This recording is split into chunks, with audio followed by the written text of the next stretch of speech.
Hey everyone, today we are going to guide you through the simple process of casting your vote here in Pakistan. Let's discuss steps together.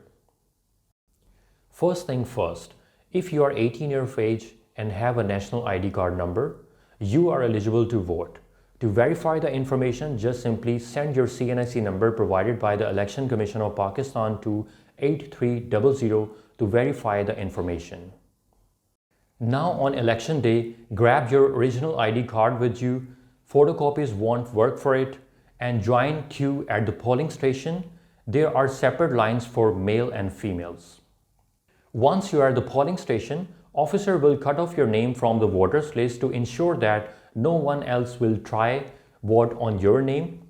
And here comes the exciting part now. Inside the polling station, you will receive two ballot paper, one white for the Provisional Assembly and green for the National Assembly.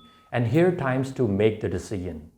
After making your decision, stamp on the ballot papers as per your choice.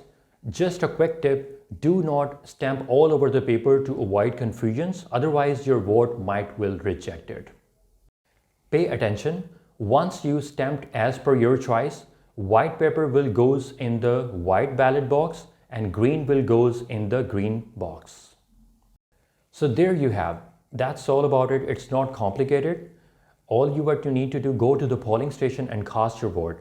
See you there.